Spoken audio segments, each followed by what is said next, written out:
আজকের কেকটি হবে একটি বাইক থিমের মধ্যে। হ্যালো এভরিওয়ান, আসসালামু আলাইকুম, welcome back to my channel. আজকে আমি হাজির হয়ে গেছি আপনাদের সাথে একটি নতুন ডেকোরেশন ভিডিও নিয়ে।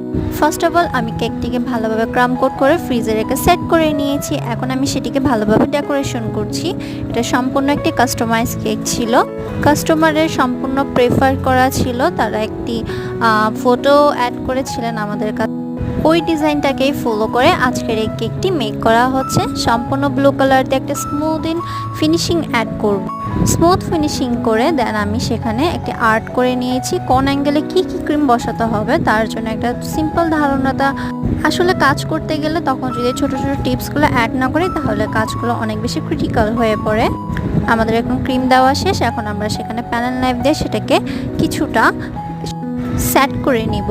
এখানে রিয়েলিস্টিক একটা রোডের এফেকশন আনার জন্য কিন্তু স্মুথ ফিনিশিংয়ের কোনো প্রয়োজন নেই। আমরা এখানে একটা জিগজ্যাগ ইউজ করব। সেটা আমাদের খুবই বেশি কার্যকর একটা জিনিস, সেটা হচ্ছে এই অয়েল ব্রাশ। এটার মাধ্যমে কিন্তু খুব সুন্দর একটা নিখুঁত জিগজ্যাগ ক্রিয়েট এফেকশন দেওয়া যায়। আপনারা অবশ্যই ভিডিও স্ক্রিনে দেখতে পাচ্ছেন। দেন আমি সেটিকে সেট করে এখন স্টিকারটিকে বসিয়ে দিচ্ছি। অবশ্যই সেট করে নিতে হবে কিন্তু কেকটিকে। যদি আপনারা সেট না করেন তাহলে কিন্তু এই স্টিকারগুলো সেখানে ভালোভাবে বসবে না, নাহলে ক্রিমের সাথে লেগে যাবে বা কালার এফেকশন চলে আসবে। দেন দেখবেন আপনার স্টিকারটা দেখতে খুবই বাজে দেখাবে।